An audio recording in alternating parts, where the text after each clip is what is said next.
तो माफीनामे की जो बात है वो तो उस जमाने में बहुत से लोग एक प्रिस्क्राइब्ड फॉर्मेट पे बाहर निकलने के लिए माफी मांगते थे। छत्रपति शिवाजी ने 5 बार पत्र लिखा था औरंगजेब को, तो उसका मतलब क्या, मगर शपथ तो नहीं ली ना ब्रिटिश संविधान की।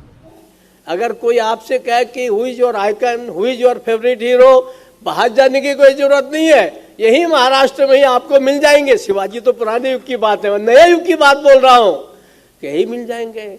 डॉक्टर अंबेडकर से लेकर के डॉक्टर गडकरी तक, नितिन गडकरी तक आपको यही मिल जाएंगे।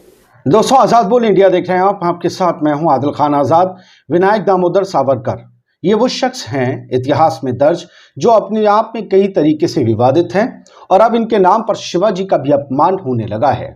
दरअसल ये कह दिया है भाजपा प्रवक्ता सुधांशु त्रिवेदी ने कि विनायक दामोदर सावरकर या जिन्हें बीजेपी वीर सावरकर कहती है, उन्होंने अगर माफी मांगी तो क्या मांगी।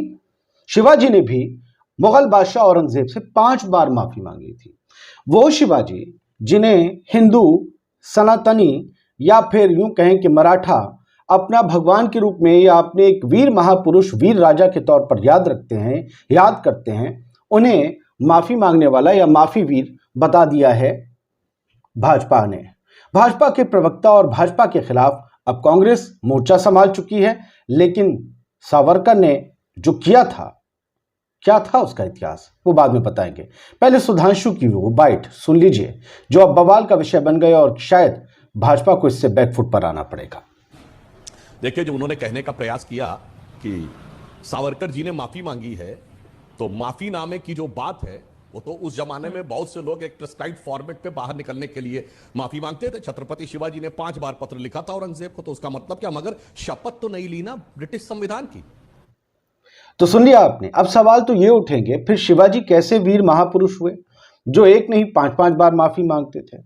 उसमें कि एक माफी जो सावरकर ने मांगी, शिवाजी वाले की तो मैं तस्दीक नहीं कर सकता, जो विनायक दामोदर सावरकर या वीडी सावरकर ने मांगी अंग्रेजों से 6-6 बार चिट्ठी लिखकर, वो माफी अगर एक बार भी ज़ेलेंस्की लिख देते तो रूस आक्रमण बंद कर देता। लेकिन आप सोचिए कि जब 80,000 से ज्यादा लोगों को अंग्रेजों के जमाने में काले पानी की सजा हुई, उसमें से सावरकर अकेले ऐसे थे जिसने 6 बार माफी के लिए एप्लीकेशन लगाई, जिनको माफी मिली भी, और माफी मिलने के बाद अंग्रेजों ने उन्हें पेंशन भी दी। अब ये पेंशन उन्हें किस काम के लिए दी गई, उन्होंने अंग्रेजों का कौन सा ऐसा काम किया था, इसको लेकर भी सवाल उठते हैं। कहा यह जाता है कि द्वितीय विश्व युद्ध का दौर था और तब सावरकर ने देश की सेवा न करके अंग्रेजों के लिए भारतीय युवाओं को जर्मनों के खिलाफ लड़ने के लिए अंग्रेजी फौज में भर्ती करने का काम किया और उकसाया कि अब उन्हें अंग्रेजों के लिए काम करना होगा, भारतीय युवाओं को।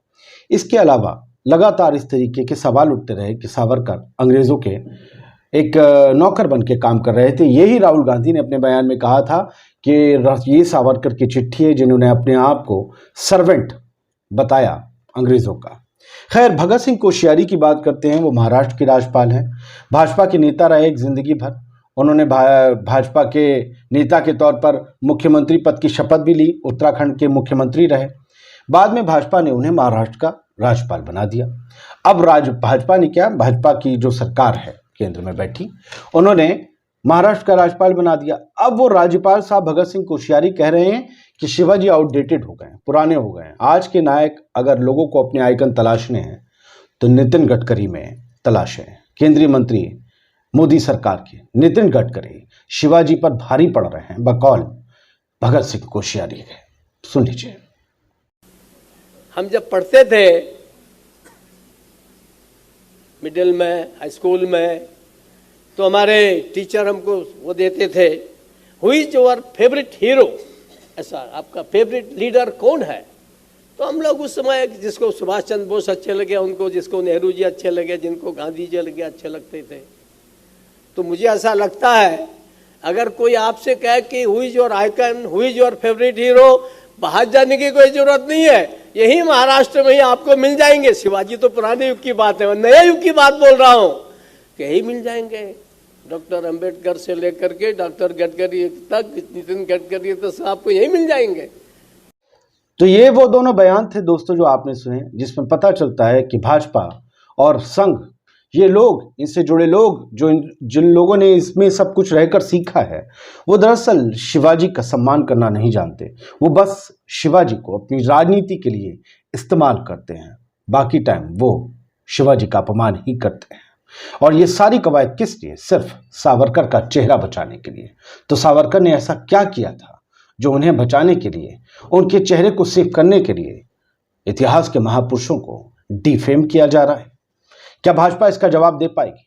पता नहीं, लेकिन कांग्रेस ने कह दिया है अब रण होगा और संघर्ष होगा और माफी भाजपा और जेपी नड्डा को मांगनी पड़ेगी। माफीनामा वो भी तैयार रखें। जय हिंद।